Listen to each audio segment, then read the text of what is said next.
Welcome back to the HGC. We are in our first series of the day, and we're getting ready for game number 3. Method currently up 2-0 over Granit, and it seems like experience right now just trumping a new roster. Yeah, pretty much, and it's a little bit expected. I mean, this is really, yes, there have been roster changes, of course, to Method, but it's still an old lineup that plays together that has a bit of an easier time finding that rhythm that Granit Gaming just hasn't really found yet. There's definitely a couple of moments where you can see the potential of Granit Gaming, but we still expect them to be one of the teams that maybe struggles a little bit more now in Phase 2 of HGC. But we'll find out if going into the next matches they can maybe pull off a few more wins here. But this series is also not over yet. So we have a 2 lead. It was a dominant one so far by Method, but of course that could still turn around. We have seen a couple of insane reverse sweeps in Phase 1 of 2018, and even a map would already be a big step for Granit Gaming here. Every single map counts for the score towards the end of the standings. Well, let's go to game number 3 and see if they can get that win here, as the battleground has been chosen. And we'll be going to Dragonshire. Ooh, a pick for Method. One that they have enjoyed in the past. First pick will be going over to Granit Gaming, but I'm a little worried here. This is usually a battleground where we can see the Chromie come out for Nick. This is someone that he really loves to enjoy that bottom lane, and then you have a Thero in that top lane, really trying to go for that 1v1, and one that he typically wins those 1v1s. It's going to be a hard map here for Granit. Method has so far, yeah, exactly, because Method has so far done really well on the macro aspect, really timing their camps, controlling space, and on a map where you have to control 2 of the shrines to grab the Dragon Knight in the middle, so you have to control 3 lanes. I think their ability to control the macro aspects of the game will shine and even give them a bigger lead than they already had here. So I think this is going to be a pretty rough one for Granit Gaming. Outside of them really pulling off a fantastic draft, they can deal with that. I expected maybe also some false set here too. We saw that a lot at the MSB, something that was played a lot by Nick in particular. He loves that hero being able to bring the global aspect to Dragonshire, which is something that you always have to consider on this map. With your ability to control 3 different shrines, being able to try to get a number advantage is always a great tool to have. And I also wouldn't mind seeing Decker Kane here. I feel like Decker Kane on this battleground, rotating between middle and bottom, is always in a spot to keep his team nice and healthy. Yep, and of course, at this point, it's going to be really tough when we're talking about the draft to outdraft the mad scientist. Going up against ADRD here, who's known for always getting away with a draft that seems to look good. Even if he puts in a different priority, he always seems to be ending up with exactly what he wants to get. Abathar is banned out immediately, taking the lesson of Infernal Shrines to heart here, as Granit Gaming is going for the first ban. Yeah, I'm actually kind of curious. This is actually going into next week, whenever Urel starts to become available. If Method will be one of those teams that brings Urel to the field, just because I feel like if anyone understands what a new hero is supposed to fit in, ADRD and his team usually pulls them in quicker than most events. So I want to know if Urel, the GOAT lady, will have a chance next week with them. I mean, if any of the rumors, so for us, of course, always really interesting of jumping between patches here. We have a tournament patch now, but if anything of what you hear at this point with buffs on Urel is true, then I think it's not only going to be Method that brings Urel into the meta. Yeah. It seems like she's really a bit overtuned at this point, maybe even.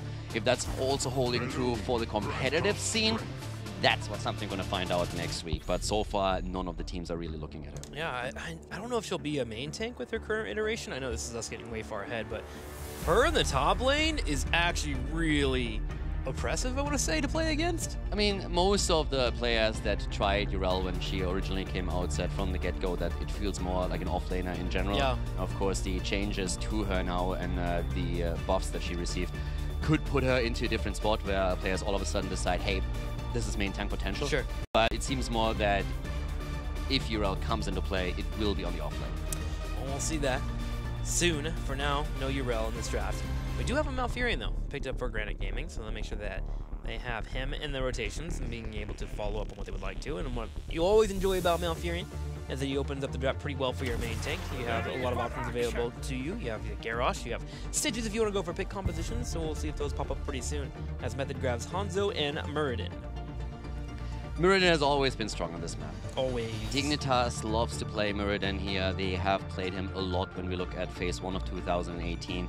We have seen him pop up on the mid-season brawl during the games in the group stage and towards the playoffs on the map. And Method here with a very early pick already. And it opens up a lot of playmaking possibilities for Bad Benny in particular. And did well with it, especially on Infernal Shrines. Being able to control rotations is one thing that Murden does well. With the ability to hop out, he's able to slow down the movement. If your opponent mounts up and you get a Stormbolt on them and buy 2 to 3 more seconds for your team, you can get those small advantages and kind of build them up pretty quickly when it comes to experience. All right, so looking over to Granit Gaming, what do you think we're going to move into in terms of tanks? So far, they've showed off Garrosh. We've already had a Murden from them as well. I would still wait to see a Johanna, and on this map you can definitely do a lot with Johanna in the main tank position. Now, it's of course, you still have a lot of wiggle room here. You mentioned Garrosh, who's great. We could even see him banned out depending on how much Method respect him here. And then again, you have Muradin who can jump away from it. But outside of Garrosh, the one tank that I would probably look for the most in this setup is Johanna, since she is really good at rotating between the mid and the bot lane here. She gets the extra wave clear. We've seen her played a lot on Dragonshire. But I already like the idea of Granit Gaming running a double global here. So they realize that on the macro aspect, they might have a bit more homework to do, and they add now 2 globals to try and deal with that aspect. And every time you see a double global, it immediately means that you not only have a global hero on the offlane that can join the team fight whenever it needs to, but then you can either make sure that you don't lose experience at the top where the hero left by rotating the second global up, or you can simply rotate the second global up to create a 2 versus 1 situation and set a gank up against the solo laner of your opponent's team. And Method will be looking for a safe solo laner to have in that top lane. You do not want to get caught out. Heroes like Sonya might fall off a little bit there just because of that ability to have that 3-on-1 suddenly if they want to have that rotation come in. So we'll watch out and see what exactly they're going to grab. Method bans out Stitches to make sure that they don't go for that hook combo into a root. More and more, Johanna continues to look really nice here for Granit Gaming, especially when you're running that double global. You want to have someone that can be safe and not picked off. That's a Blaze ban for me. Anyway, yep, there it is. There we go. I really like that. That adjustment is something I would have enjoyed a little bit earlier, even by Granit Gaming. But we have now seen Blaze 2 times in the hands of Method. We've been harping about how strong he is to no end, and I think with the setup that we now see for Granit Gaming, Blaze would have added even more. First of all, it's a strong solo lane, so you really want to dominate it. Having Blaze in that lineup against Dehaka gives you already a lot of power, and he's also a hero that has an easier time escaping from a gank setup with Falstad, especially not only after Bunker is an option, but also before with Jet Propulsion. If you see that coming and you're not getting blocked, you can move around that and still escape here. So what do you think would be a way to go here? Thrall? He can save from afar pretty safely. He has his own Wind Fury to escape if he needs to. Doesn't have to really force anything against Dehaka and clear up once the minions actually get to the wave. I mean, Thrall is definitely an option for them here. Still wondering a bit of what else they might consider if Sonya is something that they would like to play here. Sonya terrifies me with Falstad flying to the top constantly, a drag pops in. A little bit more of a fan of... actually, with Medivh coming into play, I think Sonya is all of a sudden a much better option. True. Than without Medivh, but Thrall is still, of course, quite dominant there, and they could just simply go for a Thrall in that setup. Also, it allows, if you go for Earthquake, it allows Deckard for a good setup, so you have a lot of synergy with that ability. Definitely wanting some damage in there, because you only have Hanzo right now. Yeah. So we'll see what they get later on. For now, back over to Granit Gaming. Looking for their main tank. Maybe a little bit extra damage for them themselves. Is Johanna a bit of a worry against Medivh? Just because if Johanna oversteps just a little bit, you can portal behind her, try to force a fight. You always have Leyline floating around. I mean, or do you think the wave clear is too good? What do you mean? For Johanna, what she brings to the map. I think, like, first of all, the wave clear is fantastic, and second of all, when you have Condemn, you can really make it more difficult for heroes. And you're slow, where you can make it more difficult for heroes to really use Medivh's portal. Now, they have portal control already around Malfurion with Roots. True. But if you add Johanna to that, especially now that Stitch is banned out, it has to be either Johanna or Garrosh. There's Johanna. I was wondering about Junkrat with the ability to control, but I was worried about having double backline and poking afar. Like, you don't really have the best kill potential with this composition. Oh my gosh! Wait, Yrel is available this weekend. This is old Yrel. Of course she's available. Yeah, okay, well, Yrel comes in. For some reason, I was thinking that we wouldn't get her until next week, but it may have been because she was so weak. Because she's not really strong, yeah, mainly. But that's the first Yrel game that we have. No one really looked at her yet. Everybody had just their eyes focused on the next week when she gets buffed, because most people said, like, she's not really in a good place there. But that answers our question from the offlaner. So even with the setup here, we're already seeing Method saying, Thrall, Sonya, who needs that? We're going to go for Yrel instead. And they're confident about it, too. That was an insta-log. All right, let's go. Yrel all the way. Yrel here, she doesn't have survivability. This is on her old build, so she doesn't have the damage that's been built into her E now, where she can kind of be a nuisance at the top lane, but you can still play her in that similar fashion. And you also have the ability to provide heals to your teammates after level 4, which has been a pretty strong pickup for a lot of heroes. So grouping up, which is going to happen with Portal, should allow her to be pretty effective. Yeah, and also it would allow plays where you can just simply portal her behind an opponent and knock him in. So I am excited for this. Seeing a Thera on that, didn't really think that. I'm going to be completely honest. I did not think that we would see Urel at all this weekend. I was more so looking forward towards next weekend when the buffs come into play. But yeah, I'm absolutely game for the first Urel game in Europe. I don't know if it'll work, dude. Old Urel was a question mark whenever I saw her drafted in a lot of matches. I love how carefully you phrase that. Yeah, I'm just trying to be careful. Yeah. You know, I don't want to get anyone angry. We're still halfway through 2018. Okay, let's go into it. Let's see if Urel's going to work out. Do you believe in the GOAT lady? I don't know if I do, but maybe some people at home. I believe in Method, let's put it like that. Okay, that's a fair way to put it. Well, as the game goes on, we need a bit more efficiency from the German team towards the right side of the map. With Raid Boss playing Johanna, none on Falstad, with Memecraft on Junkrat. We have a very, very, very loud Falstad. Wolf, John Malfurion, and Dark. Look at him, on oh, I missed it. Is there a way to bring that back? On the right side, in the red, it's going to be Method. Kurson playing Deckard, ADRD playing Medivh, Ethereal playing Urel, Nick on Hanzo, and Bad Vinny on Muradin. What skin was that he used on Falstad just a second ago? I missed It's a new tint, I think. It's a really dark one. It's a pirate one with a new tint, I'm pretty sure. The new tint? Yeah, that looked I think it's a horde tint. good. Look at it. It's I haven't seen that in action before. It's like black and purple. It's nice. Yeah. I mean, to be honest, when it comes to like dances, Falstad just by far has the best one. There's no one that even comes close. If a bird that just like tries to throw you off his back, I mean, you can't beat that. That's just impossible. There's a couple of good ones, but yeah. I don't know. Toronto's single ladies is kind of nice. All the single ladies. All the single ladies. Yeah, you're a single lady. Down with it, man. Fierce, single, and independent. Okay. You know who's fierce, single, and independent? It's Urel, and she's currently going into Marat's Insight on level 1. So we're going to talk a bit about her talents and also the build here. But before that happens, a bit of an attempt here to put the pressure on the Bad Benny. He doesn't care too much. He's a strong, independent dwarf, but he's going to heal up his missing hit points pretty soon once the trades start kicking in. So Marat's Insight at level 1. You use a basic ability. Your next auto attack provides you a heal. Really good in solo lane situations where you're able to work in those auto attacks. So usually you'll jump in, auto attack, pop your trait, and then go for a knockback, and that's your trait, and you back away. So what do you want from a solo laner? You want to have self-sustain ideally, and you want to have wave clear. Those are the most important parts towards a solo laner, and that's exactly what Urel in this case is bringing to the picture. More so even, of course, next week when we're going to play these games on the live patch. But this is definitely something that you will see from teams. This is why we have Thrall, why we have Dehaka so much on the solo lane, because they just have these two abilities, the self-sustain and the wave clear. And she works really well on Dragonshire. If you've played Zilla, or if you've ever played Zeratul in the top lane, whenever he gets that Wormhole ability, he can actually be in a situation where he trades out the wave and then teleports over the wall, and then in a spot where it forces your opponent to decide, do they want to wave clear or come contest you around the shrine? And usually Zeratul will be able to get the upper hand in that situation. Urel is similar because she's able to hop around on top of that due to her ability to jump up, so watch out for that, as Method will be doing their best to have Urel consistently jumping between the two areas. In fact, she's doing it just now. She just ran from Darkmok and then got on top of Nande and started to get a free trade there. Yeah, already a bit of a jump there, so Thero has to be careful here. And again, with the charged up abilities on Urel, this is definitely one of the things that you have to be a bit careful of, how you play and when you use that. We have the gift of the Naru taken on level 4 at this point, and Falstad is actually the first victim in this, as we see ADRD with the kill confirmed here in the mid lane. Medivh coming in. You were talking about the get to the Neuro there. Whenever you use your Divine Purpose, your trait, you get a heal to an ally teammate. And it's a nice, pretty healthy heal, too. Yeah. Almost 500 HP going to your teammate. That's usually 2 to 3 auto attacks, which is going to be always good to have.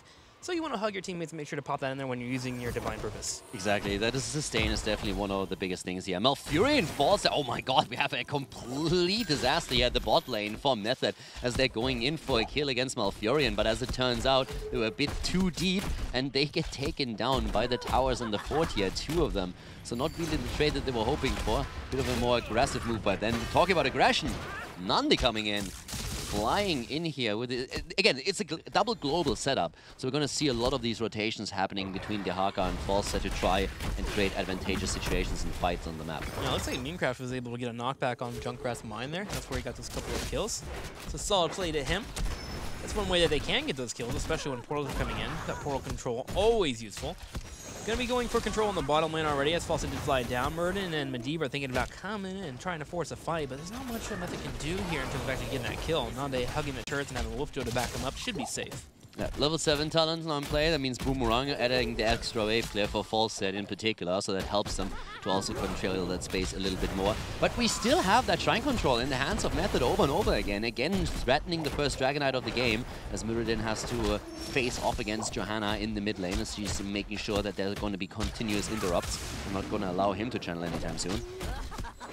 We're a little bit upset with that. Granit Gaming not being able to take back that bottom shrine, though, with having Falstad and Junkrat. They're a little bit too squishy against Hanzo, who's dropping the Scatter Arrows consistently. Now, we were talking about URL and the build that Thero is using here. The level 7 Samara's Light now came online. It's pretty similar to what we're seeing on Alexstrasza on level 4. So in this case, while you're above 50% health, you gain the 15% movement speed.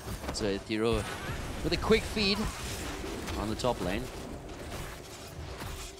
Able to grab the shrine. And so far, we've had this poke war in the bottom lane that Method seems to be getting the upper hand on. What I am a bit curious about is there actually hasn't been enough wiggle room to move over toward Giants yet. Ah, there we go. Finally, Hanzo heads over. That Scatter Arrow coming up. He will risk giving away down the bottom shrine, but with Yrel on the top against Dahaka, she should be able to take it back pretty well. I mean, there's a couple of aspects to the way the two compositions are clashing, especially with ADRD. There can be a lot of setups through portals when they're jumping onto lanes and trying to get a quick kill. But the double global is not only strong in the early game to control shrines, it will definitely shine later on when we are seeing the map open up and the first forts taken down and more space created. So for Method, when they're starting to fall behind, it's going to be pretty rough to deal with that.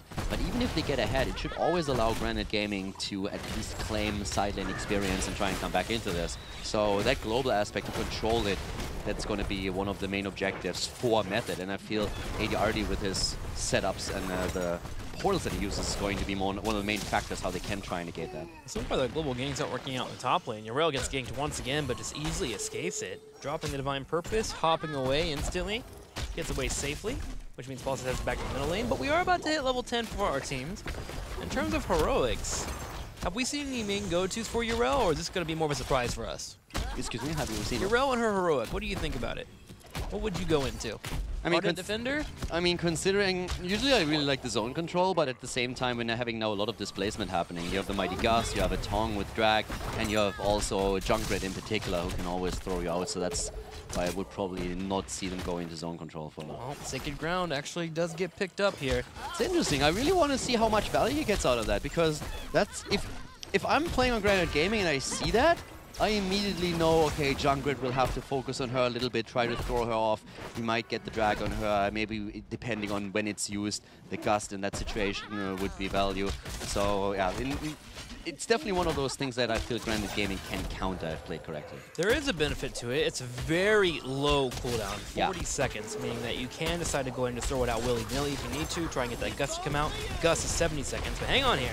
Method may get a fight here as he goes straight for Darkmok, who's all by his lonesome as Leyline Seal pops out. Darkmok takes some damage, but here comes the Riptire as Memecraft is looking to come around from the top, but with an immediate jump on him, he actually has to drop that thing. Wolf goes all by himself and cleared up. Yeah, Thero just came in on Yrel as well and was trying to engage there, but got gusted away. But the fight is still continuing with another kill. Johanna dies.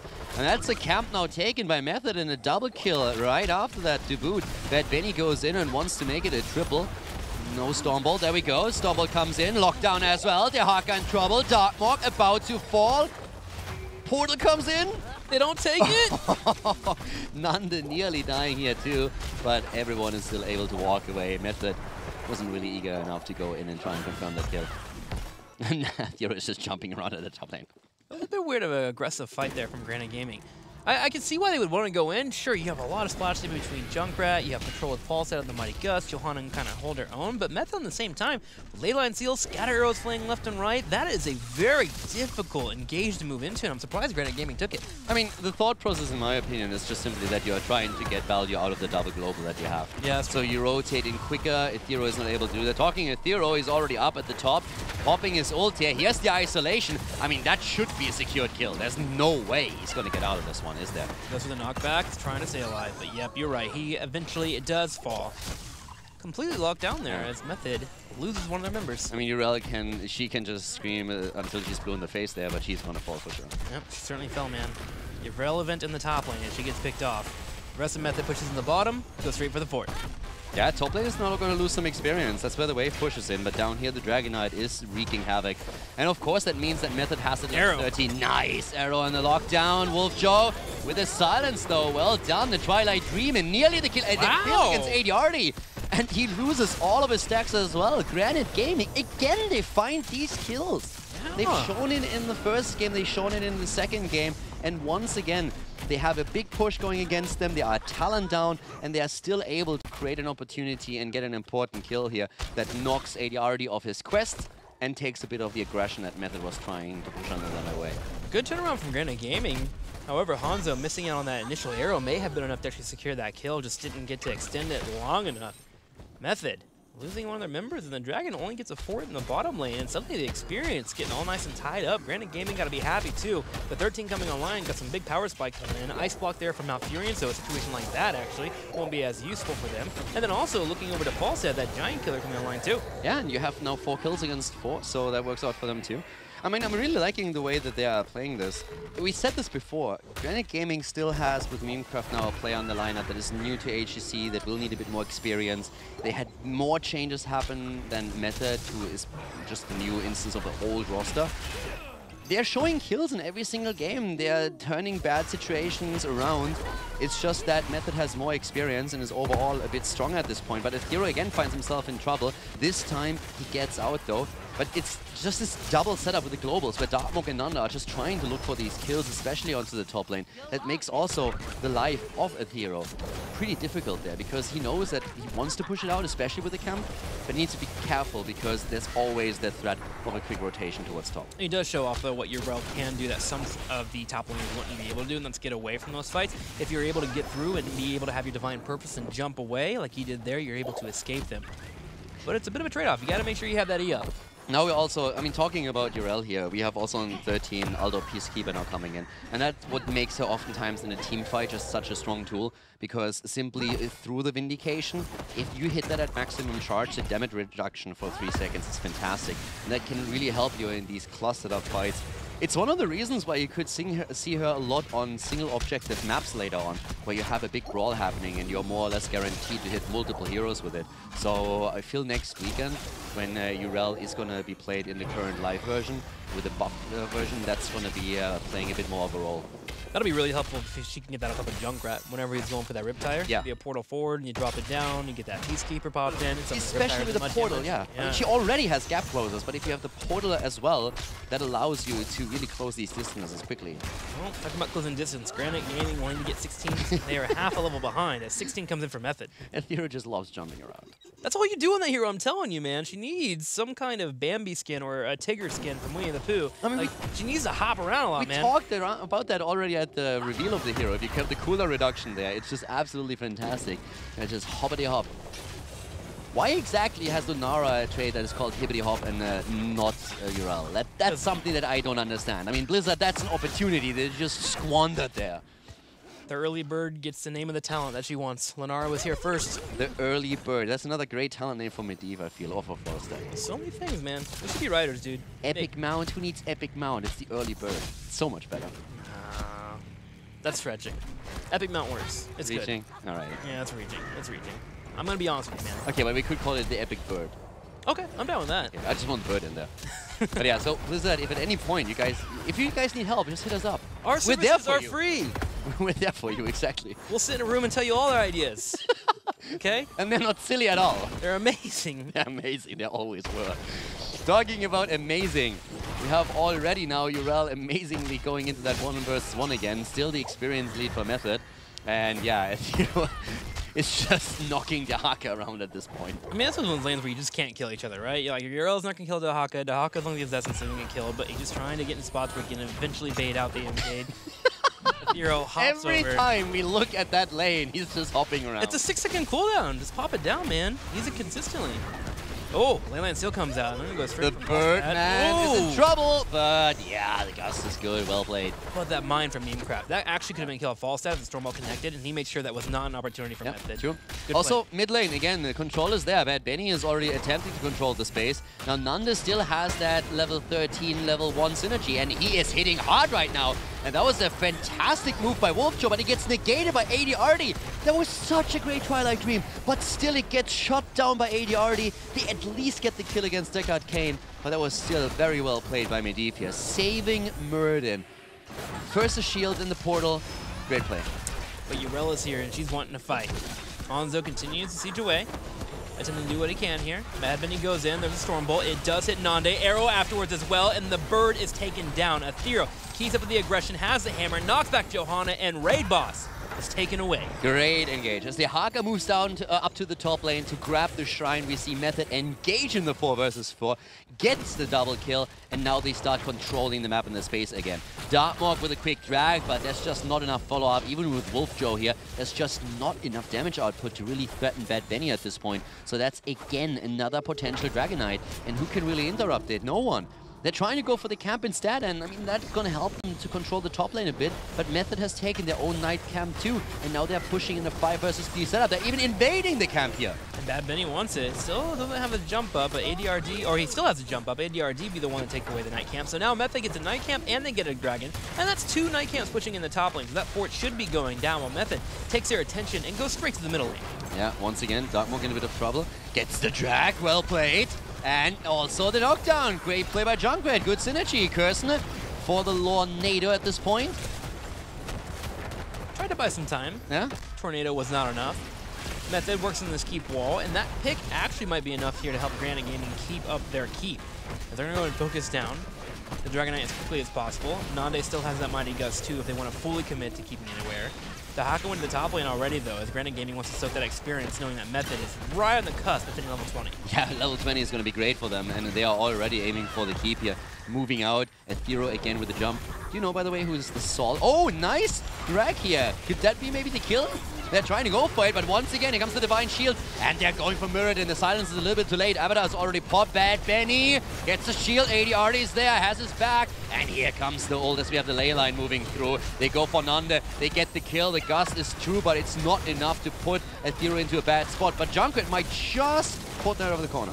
Can't believe Bad Benny is still alive. ADRD with the Force of Wills, able to get through with the silence, able to get out the heal at the last second, and then the leyline seal to ensure no one can finish him off. Bad Benny's still alive and standing, and Method, with 2 members picked off on the opposing team, turn their attention towards the keep. Can they move for a core? Probably not. Without Deckard Cain being here, it's going to be a little bit on the difficult side, but they've already thrown down a portal to threaten the idea, keeping Granit Gaming stuck in their base. Yeah, but they're going to move away from this. But yeah, do you know who is the saltiest about the jump on Yrel? Who? Sonya. If I was Sonya, I would definitely be pissed. That would be, Blizzard, really? I want to jump too, but no one picks it. But you don't get a crater at 20. Sonya still has that. Yeah, but there's no point in taking the crater unless Chen is in the meta. You go for the washing machine. Yeah. That's still the best. But yeah, outside of that, I mean, if I was Sonya and I would see Yrel, I would just be salty all day long. Yrel stealing away from Diablo, man. Messed up. Yeah, it's like Sonya and Yrel, I tell you, that's a catfight in the making. This is the HGC that we watch, the drama, you know? Yeah, it's the drama. It's the drama, you know? Love me some drama. Yrel and Sonya are going to go at it sometime, probably BlizzCon 22. Oh, yeah.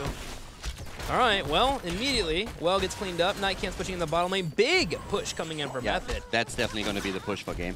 Granit Gaming is so close to 20 on the other hand. I'm a bit surprised they don't have one of the globals at the top lane just to confirm that half level of experience. Instead, Darkmorg is in trouble here right away. Iron Defender already being used. Yrel is getting dragged away, but is still able to jump out. Bad Benny goes in. Stonebolt, arrow, CC everywhere, and False Set is down. The ley line comes through with a level 20.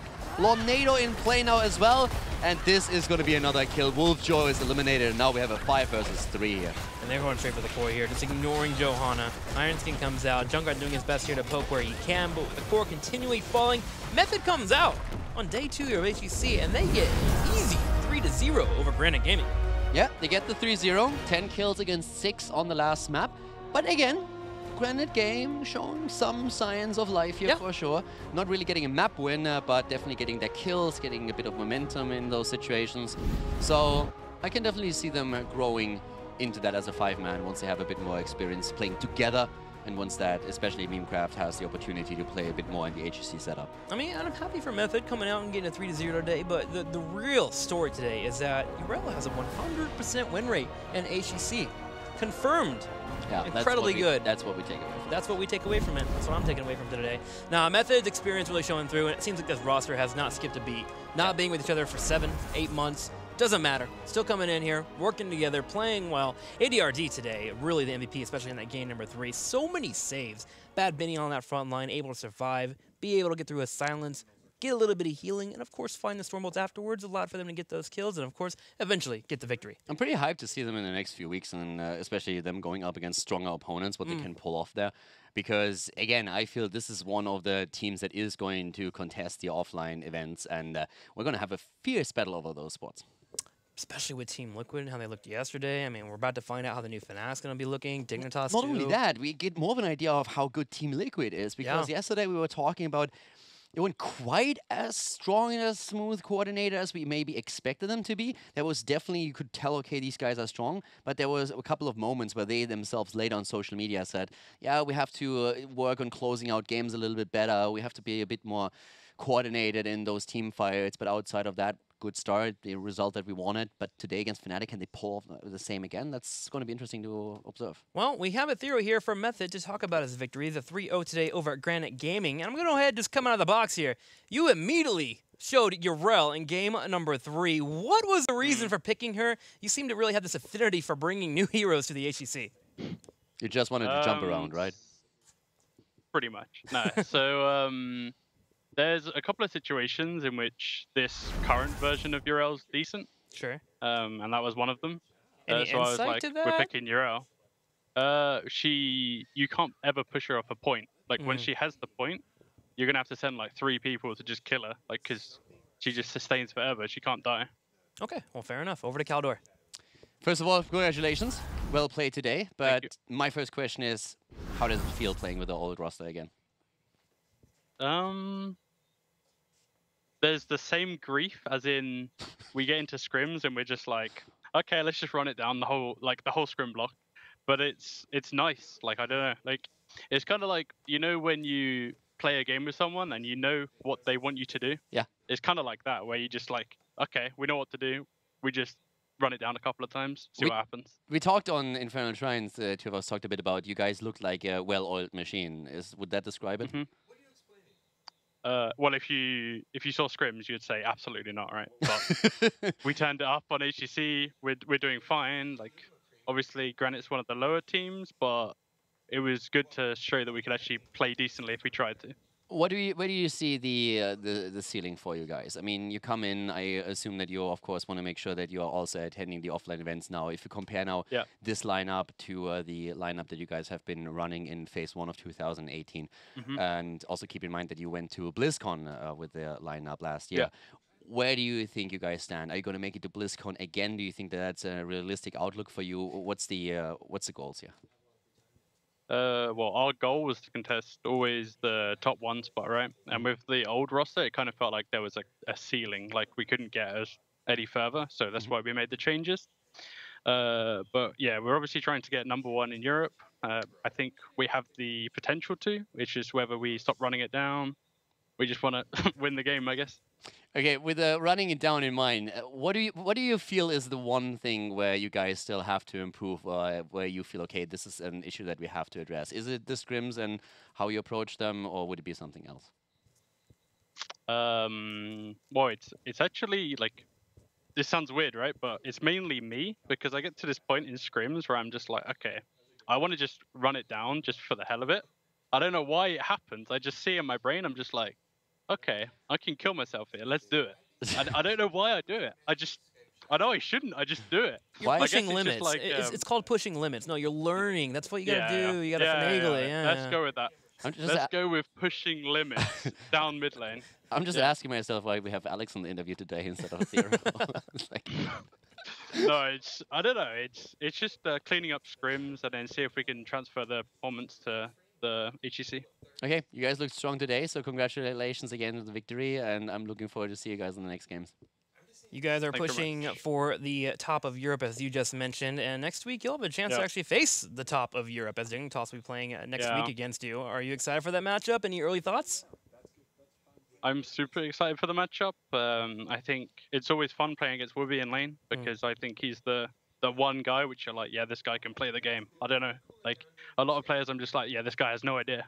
But Whoopi's the one guy where I see in lane, and I'm like, yeah, that guy can play. I don't know why, but got that guy respect. can play. So yeah, exactly. So it's always an interesting one going up against Dignitas. It was interesting last time we had this roster. So yeah, I hope it'll be like a 5-gamer, super interesting game. Well, we look forward to it. I'm going to go ahead and let you go now. Of course, the floor is yours for shout out, so drop them, Athero. Shouts to Method. Shouts to my team, obviously. And shouts to Twitch chat for all the memes. All right, simple Short and and easy. sweet. Thank you for the memes. Big victory.